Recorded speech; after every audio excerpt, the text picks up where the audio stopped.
for that. Yeah, stick with that. Yeah. What else can I say? So you're just Oh, exploring the medical translation, right?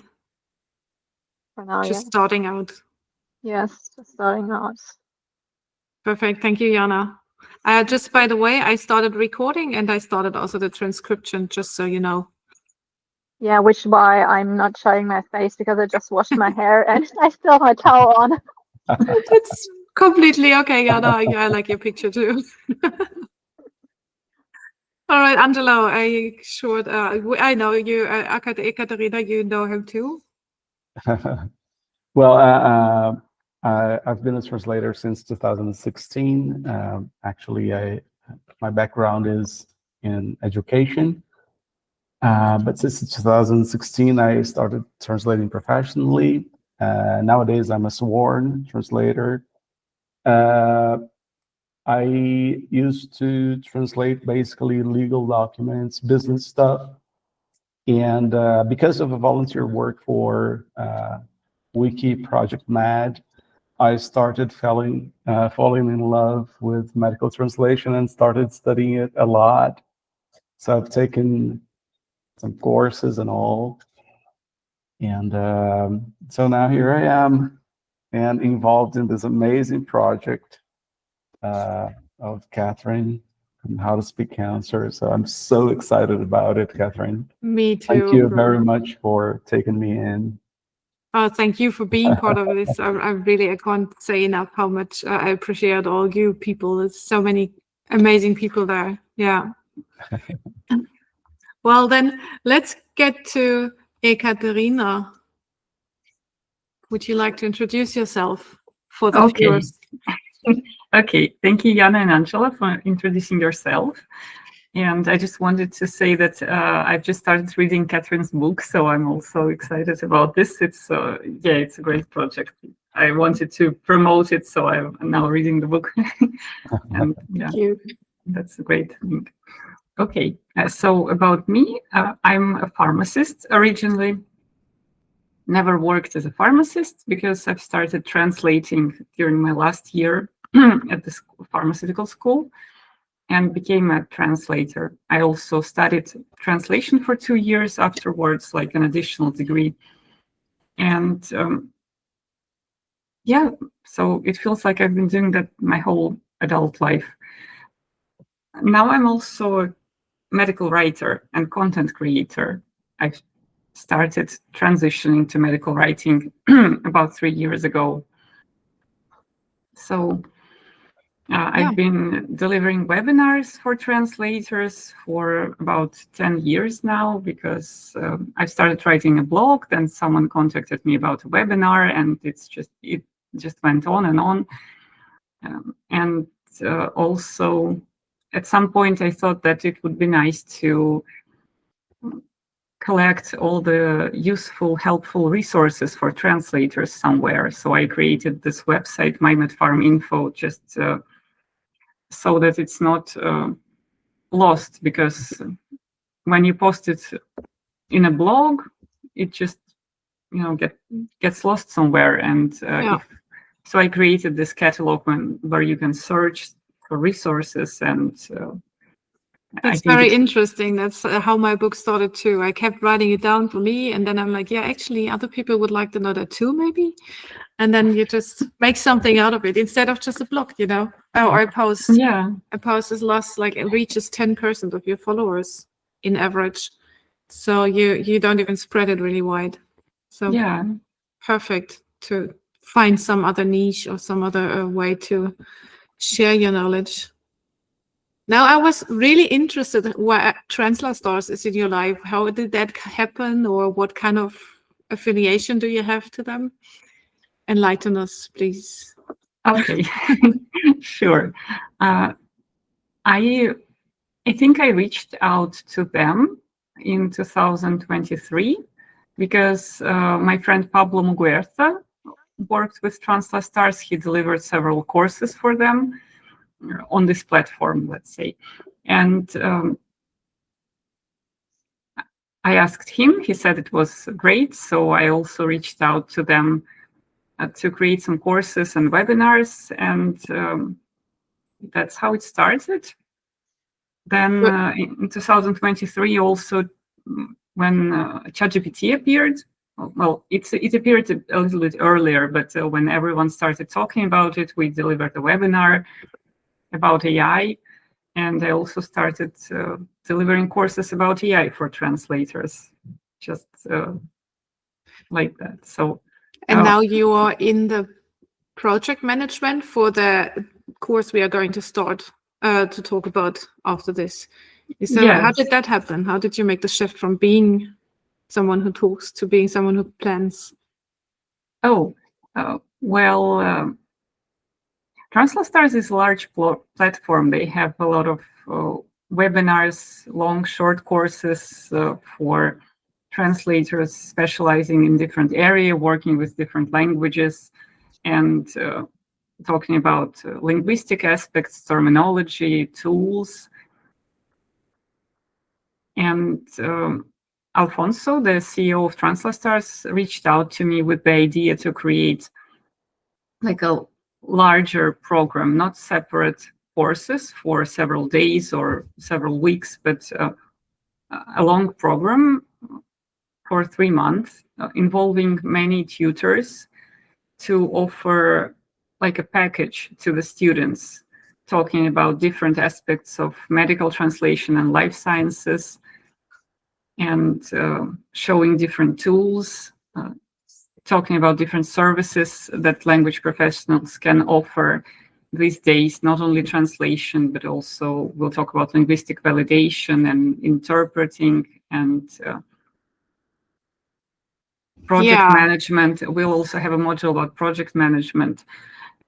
I don't know, I just accepted the offer. I've worked as a project manager in the translation agency for over 2 years in early days of my career, so I didn't mind managing something that I felt connected with. Yeah. So yeah, that's how it started. And also Alfonso thought that I would be a better point of contact for people who specialize in medical translation, because I know a lot of people to whom to reach out to. Like we now have Pablo Muguerzi in the program, Ana Sofia Correira, then you, Kathrin, as well, and other people who came in through my network, because just I specialize in the field. Yeah, and it's also for us when someone like you asks us if we want to talk about medical stuff, then it gives them more credibility. For me, it is a difference if someone asks me who is not in the industry or does not have a clue about anything, who would organize that. Like a lawyer, if a lawyer would organize this course, it would feel off. So I think it's a really, really good choice to have you as such a peer in this industry also organizing this. Gives the course a lot of credibility, in my eyes at least. Yeah, thank you. That's the goal. Yeah. Well done. Goal reached. Would you like to tell us a bit more specific what we can or the viewers can expect from the course? If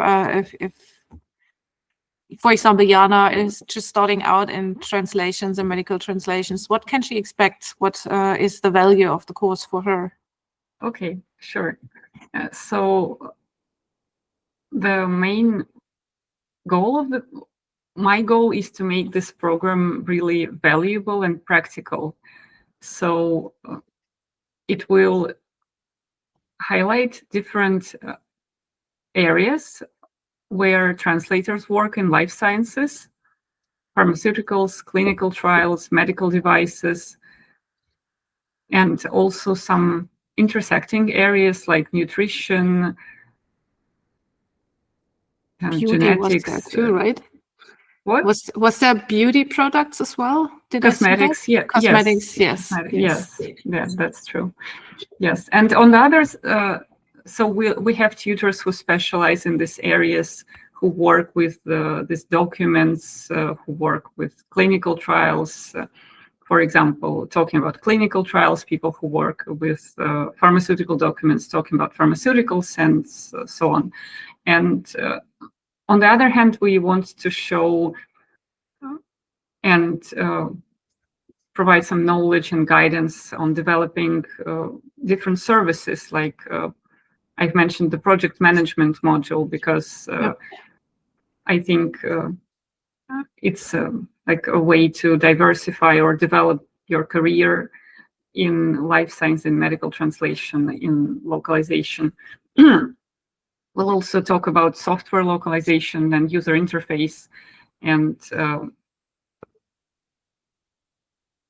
a little bit about medical writing as well, because it's also a service that a language professional could offer, especially multilingual writing. And so it will be like the subject areas, different services, and also different tools. We have partners like Cosnautas, WordScope, then we have DeepL and BureauWorks, showing their solutions, teaching how to work with this, how to use it in your work, how to use it to provide different services. So I think it'll be great both for people who are starting out, just to get the idea of what is available in the field, and maybe to look into different areas, decide where to specialize or which service to offer, which niche to choose for professional development. By the way, the very last week will be led by Ana Sofia Carrera, who will talk about self-presentation. We thought it would be best to put her sessions in the end, so that after people look into all these different services and areas and products, they can, Ana Sofia will help them maybe make the decision on how to move forward, how to use this for professional development and for self-presentation, to select the niche and so on. That's perfect. Yeah, I just had a call with her yesterday, and this she fits perfectly well in this role, I guess. She really likes to do that too, and to guide people in the right direction. A perfect end of the term, you would say here in Sweden, to get all the knowledge and then get going, like get a package as well to how do I use that knowledge now, right? What do I make out of it? That's true. And for translators who already are experienced and have some years of medical translation and localization behind them, I think this program will be like a great refresher. They will have the chance to talk to real stars and experts in the field, and also to maybe understand what's going on in different areas, how they are transforming. Some areas are transforming because of the AI, some are really not changing that much, but maybe there are some new resources available or new tools that they could use, maybe some ideas about where to find new clients. So a lot of things to... The goal is to provide this mix of different valuable aspects, for people to thrive, to maybe feel more confident, because I know that many translators now have doubts whether we'll continue working on and on with what's going on in the industry with all these transitions and transformations. So I hope this program will show a lot of options on how to continue and how to grow and develop. Yeah, it sounds very various, like a lot of topics being covered. Would you just like to tell us which kind of format we can expect? How many days, how many months, how many hours? Yes, sure. So the program will run from the 2nd of February to the 24th of April. So it's almost 3 months, and it will run. We'll have 2-hour webinars every working day. In some weeks, there will be also sessions at 4 p.m. So all the sessions are scheduled from 6 to 8 p.m. Central European time, because this way people in the US also can join in the morning hours. And we might have some sessions a bit earlier at 4 p.m. Central European time because of the schedule of our tutors mainly. Yeah. But mostly it's from 6 to 8 Central European time every day for 3 months.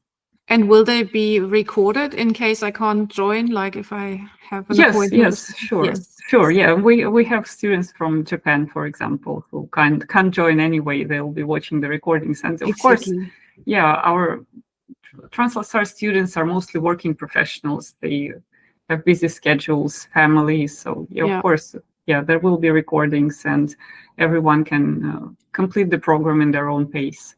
Yes. All right. Angelo, Jana, do you have any questions about that I missed?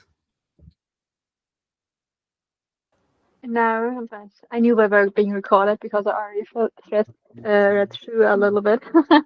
Yeah. Myself. Perfect.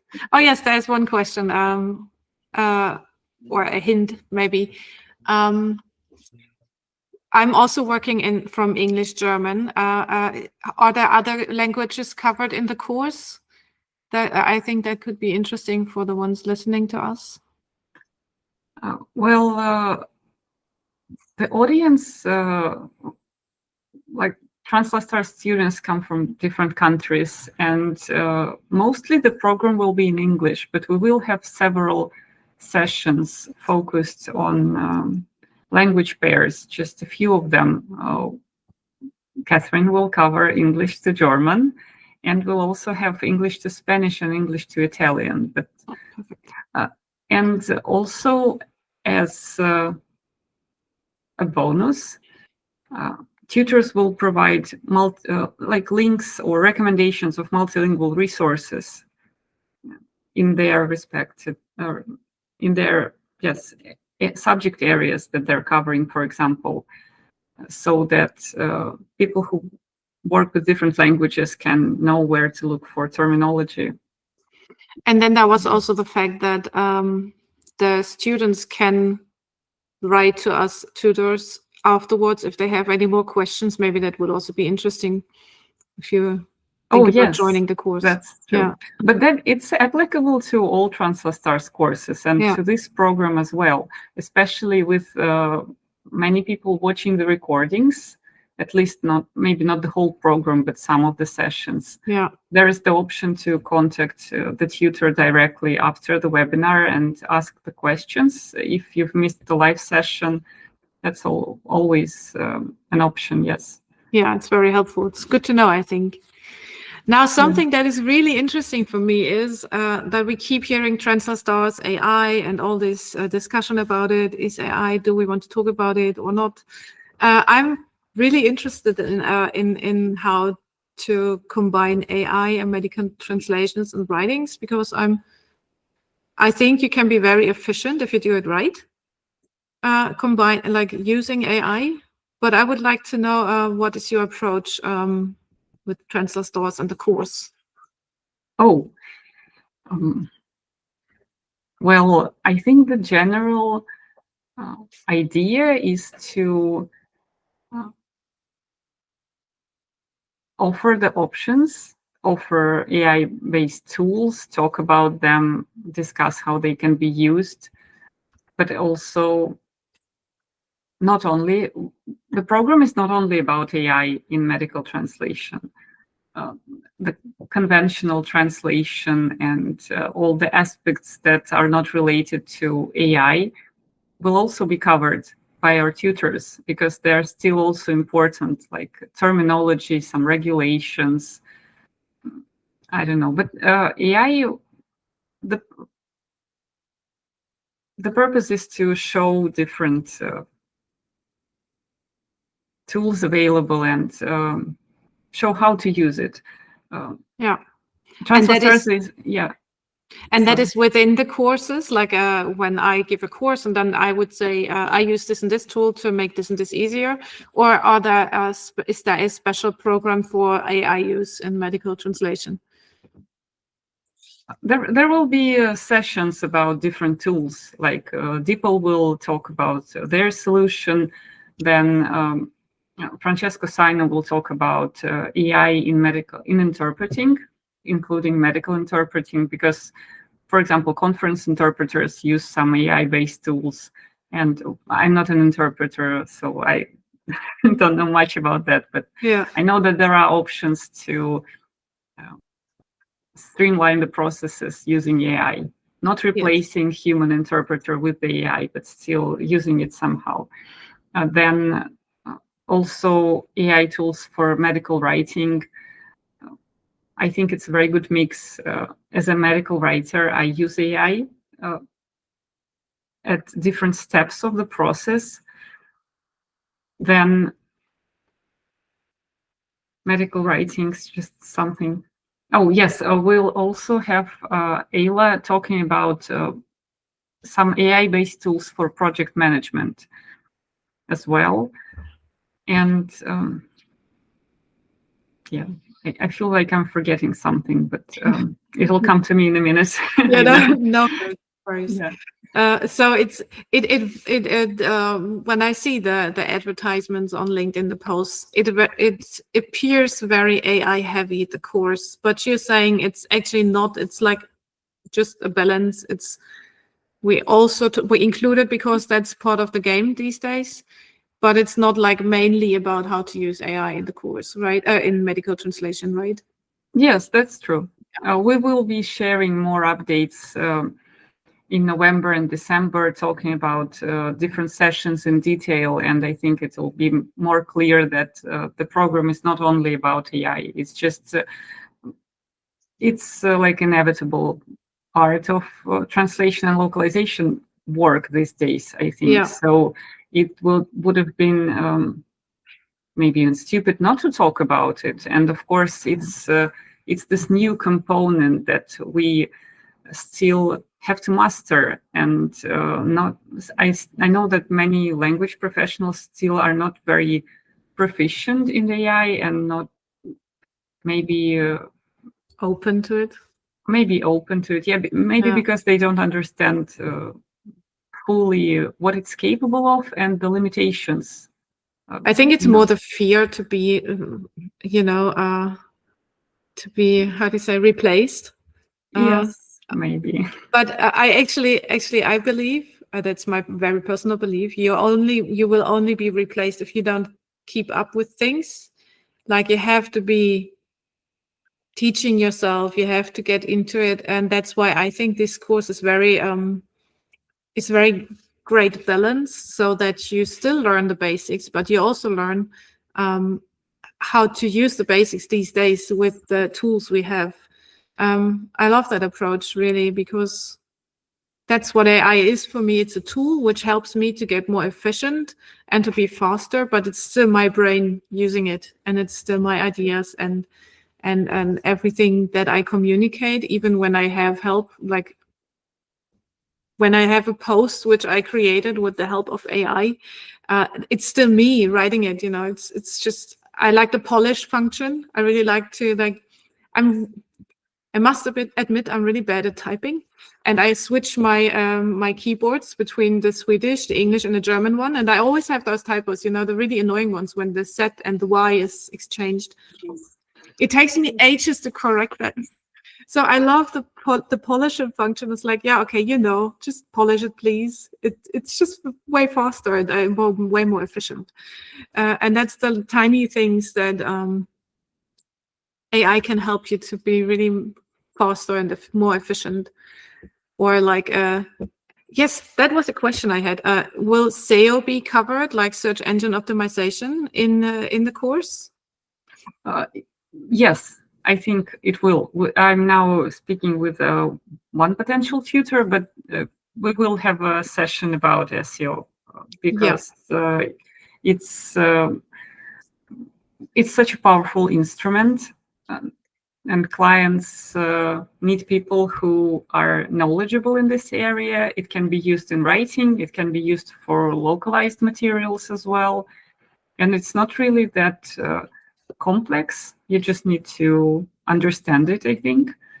And there are also great AI tools. I cannot not mention that. That's how I got it. Yeah, that's how I got the idea. Yeah. Yeah. Although there is a lot of thinking behind it. As you said, AI is just a tool, because in SEO, if we talk about this search engine optimization, the main thing is to understand your goal of the content that you're optimizing, and understand why the user interacts with this content, what they want, how you'll satisfy their need, and the keywords are just instrumental in this. So if you don't do proper thinking, it won't work. No, exactly. That's what I use Ubersuggest to for the keyword research, but it's way more than that. It's also so interesting to see like how your website is performing, and you can even spy on your how do you say the other translators or agencies. You can see what kind of keywords do they use and all this stuff, and that is also AI prompted. You know, it's also AI supported. So I can get lost in that for hours, which is quite annoying because I don't have time to get lost, but it's very interesting. So I think, and then also it's just another service you can offer as a translator. Yeah, I mean, that's what people think about all the time. Oh, is translating going to be enough? No, it's not. I believe it's not, and that's why I like the umbrella term medical communicator, because I do so much more than translate, and SEO is just one of those. But as you say, you have to have a human mind behind that, because the user intent, what is the user looking for when I write this? That makes all the difference. And that's nothing a machine could understand, in my belief. Yeah. So, yeah, I think we agree on all this about AI, at least you two and me, you and me. Yeah, I said that I will just shortly explain what I'm going to talk about. I have 4 sessions in the program. One is clinical trials and translation for patients. It's something I'm really passionate about to write, as you know, but maybe the listeners don't, to write so that patients understand what is going on, and not it's a very hard balance in clinical trial documents to find the law, the medical stuff and all this, but then to combine it so that patients can understand it. Something I'm quite passionate about talking about. Oh no, I got a typo again. The second lesson will be oncology terminology in English and German, which is basically something that my book is all about. And then the German version can be used of the book, which will be out by then, I guess. I hope. The third session will be interpreting in the ER. And I want to say I'm not an interpreter, and I was never, but I always interpreted while I was nursing. And I'm going to talk about why this is not a good idea. Basically sharing, that is more like a conversational session where I share my experiences, and I would like to get people into discussion about this topic, because it's something so important, but something that is so overlooked as well from clinicians, from politicians. You know, the sun can do it. No, he can't. But yeah, I can get lost again. I'm not. The last session in April is writing for patients, something that is also one of my specialities and something I like to talk about. So yeah, I will have, except for the interpreting maybe, I will have exercises and breakout rooms. So it's not just going to be me talking for 2 hours. It's going to be you working as well, learning by doing. Yeah, that was just a short overview about my very own program. Any questions there, Jana or Angelo, which you would like to ask Ekaterina?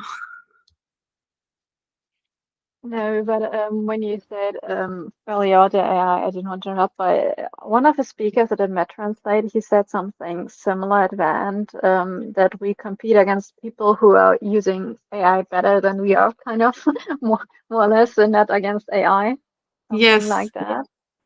That was the smartest sentence I heard that day. That was Jay, right? I don't know. I would have to look up the name because I'm so bad with names if I don't use them regularly.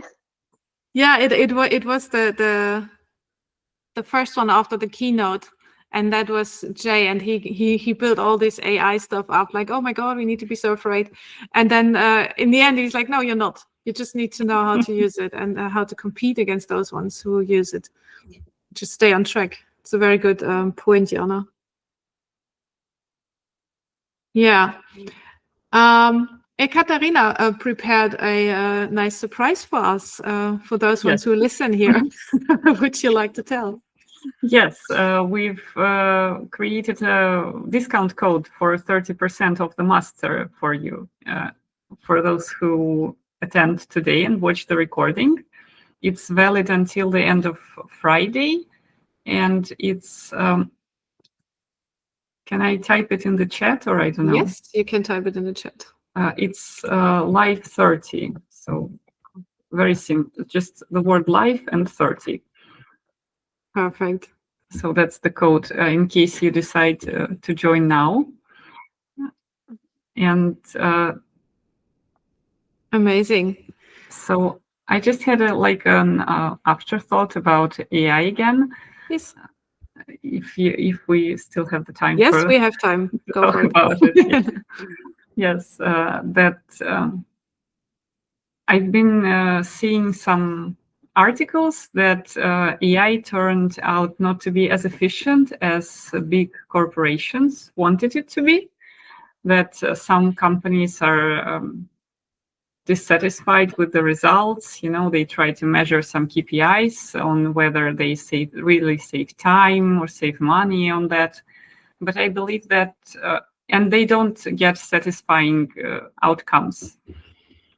But I believe that AI tools can be really helpful for individual people, like a freelancer, for example, who needs to do social media and marketing and accounting and helping clients with this and with that, you know, because they need to retain the client.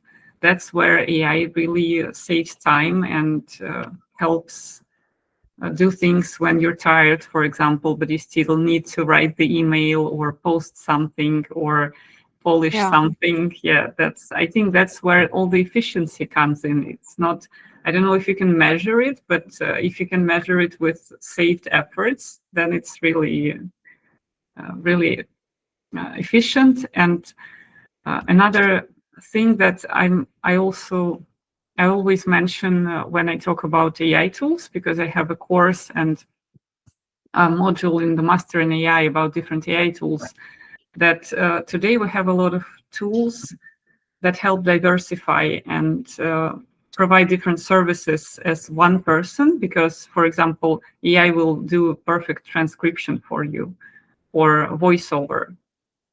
I'm now creating training modules for a company, and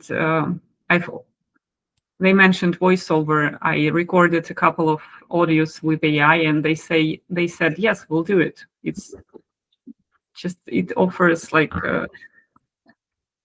an audio version of each slide, and it's good quality for this purpose. It's not a human voiceover, but as an alternative for people who just want to switch between text and audio, it's good enough. So yeah. Well, that is a very good point.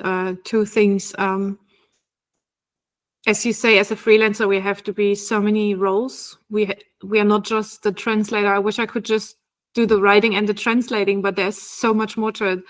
And all the marketing, all the brainstorming. Sometimes it's just nice to talk to ChatGPT and ask for opinions or for ideas. Brainstorm. I love to brainstorm with ChatGPT because I don't have colleagues I can brainstorm with. And also typing. When you said that sometimes you are too tired to, for example, write an email, then I would dictate it. I would just say what ChatGPT shall write down, and then it does it. And then I don't even need to polish it because it is polished already. And I also trained ChatGPT my brand voice so that it doesn't sound generic. and everything that I dictate will just be, I always imagine having like an assistant sitting here, and I would tell my assistant, okay, I got this email, this and that, and then please answer this and that in there. And it's just so much faster than when I write and then I have to correct but it's still what I want to say. It's just faster. So I completely agree with this side of efficiency for admin tasks, for example. I just got into a discussion on LinkedIn today about that it is going to be forbidden that ChatGPT is giving medical advice, and what are my thoughts are to this. And I think it's just right, because it's crazy asking a machine for a diagnosis. That's no, we don't need to discuss that. But for admin tasks like that, which can just really save time, it's perfect. I can write so many emails in 1 hour, which I couldn't if I have to correct all those weird typos. Yeah. And the second I lost. I had another point, but yeah, use it wisely and don't be like, no, we don't use AI because we are linguists. Yes, you will be, and you will always be, and you will always have the last say in it. For me, AI is a first draft, and then make it better, make it personal, make it human. But having a first draft is already quite useful. Yeah, that's true. Yeah, and yeah. I have a question. Yes, Angelo, go for it. Well, first a comment here. I've read through the program of the master in life sciences, and I was quite involved by it. And now that you spoke about it, I am even more involved. Although it's going to be in a time of year that is not really quite good here for us in Brazil, because it gets the time of Carnival. So February and March are quite festive months here. Everybody's thinking about, partying or traveling. I'm not a party animal myself, but sometimes I think about traveling, taking a rest. But anyways, one question that popped up was the name master in life sciences. I was just wondering, it's not that it's a problem for me, but I was just wondering, is it like, formally speaking, is it like a master course? Because then I thought, no, I don't think so. Maybe it's just a name because it's going to be 3 months. But as it was under a university category of TranslaStars, I was like, is it really like a master degree or no? Because I was thinking I don't think it will involve like a research or anything like that. No, it's not like a university master. So for TranslaStars, it's just TranslaStars University is the brand that's used to highlight these long programs that involve many tutors and provide comprehensive knowledge. But it's not a university master. But you'll have the TranslaStars certificate of completion, and but no, it's not like the master in a traditional university. It's speaking, like, yeah, it's just okay, like it's a private program. Yeah, I was just wondering that. I was a bit confused, but interesting. It used to confuse me too. I kept reading that, not just TranslaStars. You read masterclass everywhere, and you're like, is that a master? It can't be a master, right? A master program or yeah. What? Be so short and so convenient. Yeah, really, it would be nice. Yeah. Thank you. Okay. Because I attend a school and we have something very similar, but it's really but it's for a bachelor, and we really have a bachelor. You kind of get a crash course how you write a bachelor, and you write one, and then you have one. But that's a certain school and very complicated to explain. Can you say it in German? Do I know that maybe? It's not a thing of a German term. It's just you have those 3 years where you study translation. I mean, you can study it at a university, but you have a certain school just for translation studies and interpreting studies.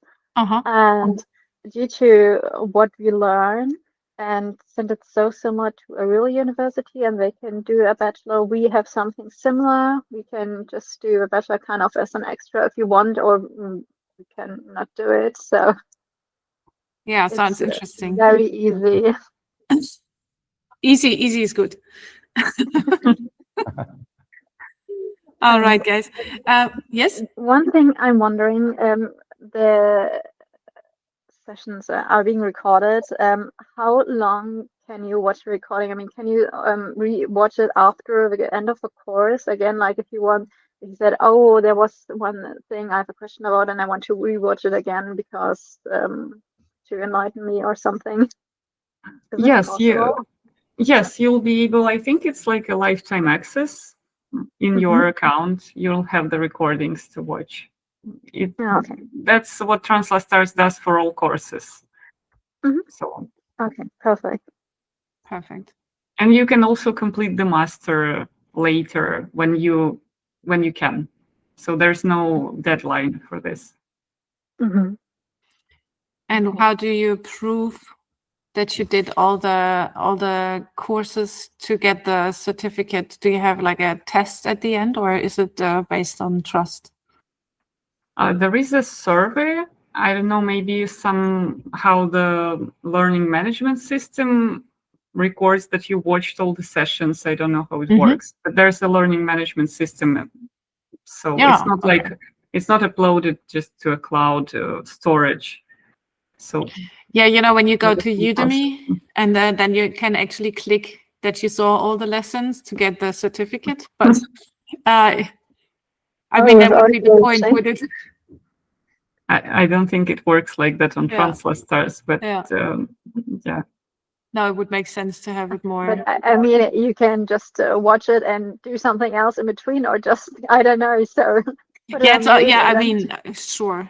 Here in Sweden, they are actually thinking about getting rid of distance learning because of that, because you can they can't prove if you actually did the course or not.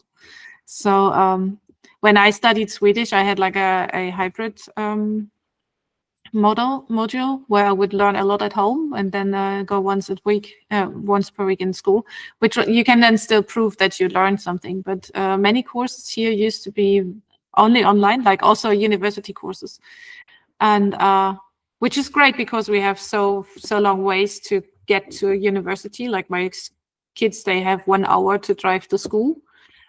So in that kind of thought, it's good to have the distance courses. But as I said, they are thinking about forbidding them because people would just do what Jana just said. They would, play the video, but then. Yeah, that's a sad trend for me, because for me and for TranslaStars, I think I can say from like the school's point of view, the goal is to share knowledge, to give access to knowledge, to insights, and it's sad if people just use it to get a certificate and show off. And I mean, and in the end, you pay quite a lot of money for it. So why wouldn't you then also take the advantage of learning something, right? Yeah, that's true. So I think that the people like the professionals who want to get better and who want to pay money, they are actually engaging. But for example, here the Swedish courses, like everybody who comes from another country, like a refugee. I'm not a refugee, but I came from another country here. And if you want to work here, then you have to have the Swedish knowledge, and then you have to prove that. And some people who can't find work, they get money from the government. But to get that, you have to prove that you speak Swedish. So that's why they just rush through the courses. So online they can, but in real life they can't. And that's why they want to get rid of those kinds of, fraud, I'd say. Which is understandable. Yeah, sounds reasonable. Yeah. I hope we'll get more involved students at our master.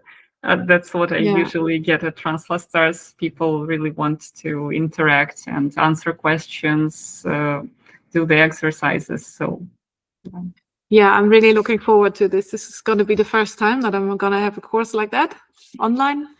So looking forward to that.